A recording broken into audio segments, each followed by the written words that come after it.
और मैं ऐसा मानता हूं कि देश के गंभीर प्रधानमंत्री जी सभी मसलों पर अपनी बेबाक रूप से राय रखने वाले हमारे प्रधानमंत्री जी से आशा अभी नहीं समाप्त हुआ है। और जब वो अमेरिका दौरे से लौटेंगे तो मुझे आशा ही नहीं पूर्ण विश्वास है कि बिहार सहित देश के अन्य राज्यों के नेताओं ने जो डिमांड किया है वह डिमांड फुलफिल होगा और देश में जातीय जनगणना के रास्ता प्रधानमंत्री जी साफ करेंगे। नमस्कार, आप देख रहे हैं गणादेश बिहार। मैं आपके साथ सेजल राज। आज हमारे स्टूडियो में जदयू प्रवक्ता अरविंद निषाद मौजूद हैं।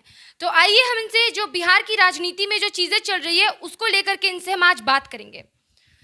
अरविंद निषाद जी, आप मुझे बताइए कि जातीय जनगणना को लेकर जो सियासी गर्मा गर्मी हो रही है, सुप्रीम कोर्ट का भी फैसला जो आया है उस पर लेकर आपके क्या विचार हैं?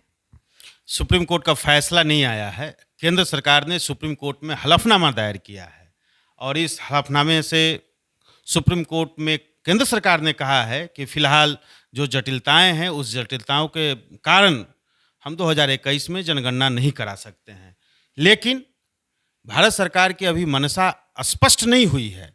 हम लोगों ने जो डिमांड किया है, बिहार का सर्वदलीय प्रतिनिधिमंडल प्रधानमंत्री जी से मिला, जनता दल यूनाइटेड का प्रतिनिधिमंडल गृह मंत्री जी से मिला, जो गृह मंत्री के अंतर्गत देश का जनगणना कराया जाता है, गृह मंत्रालय के अंतर्गत फैसला उनको करना है। और अभी तक सरकार की ओर से स्पष्ट आदेश नहीं आया है कि हम जनगणना नहीं कराएंगे। इसलिए हम लोग अभी भी आशान्वित हैं और यह बिहार के आम जनमानस की मांग है। बिहार ही नहीं, बिहार, महाराष्ट्र, तमिलनाडु, झारखंड, ऐसे तमाम राज्यों के जो राजनीतिक दल हैं और उनके नेता हैं, ऐसे लोगों की मांग है कि देश में जातीय जनगणना कराई जानी चाहिए। इसका तर्क यह है कि पहली और आखिरी बार 1931 में जातीय जनगणना कराई गई थी। तब से लेकर के आज तक 90 बरस हो गए।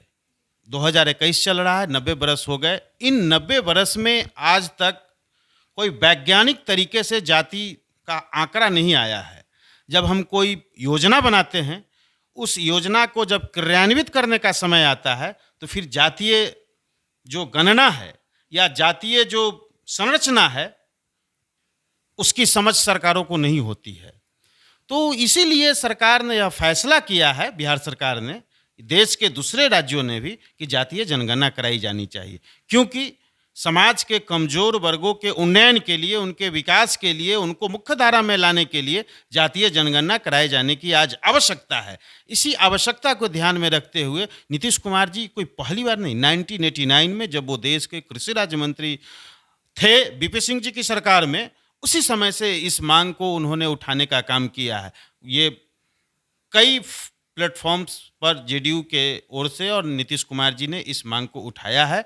और मैं ऐसा मानता हूं कि देश के गंभीर प्रधानमंत्री जी सभी मसलों पर अपनी बेबाक रूप से राय रखने वाले हमारे प्रधानमंत्री जी से आशा अभी नहीं समाप्त हुआ है। और जब वो अमेरिका दौरे से लौटेंगे तो मुझे आशा ही नहीं पूर्ण विश्वास है कि बिहार सहित देश के अन्य राज्यों के नेताओं ने जो डिमांड किया है वह डिमांड फुलफिल होगा और देश में जातीय जनगणना के रास्ता प्रधानमंत्री जी साफ करेंगे। तो ये थे हमारे साथ जदयू के प्रवक्ता। इन्होंने सियासत की काफ़ी बातें की, जो ये जनगणना हुई है उसके बारे में बताया, चुनाव के बारे में बताया। तो इसी तरह के पॉलिटिकल खबरों से जुड़े रहने के लिए देखते रहे गणादेश बिहार। कैमरामैन राम दंदन के साथ मैं सेजल।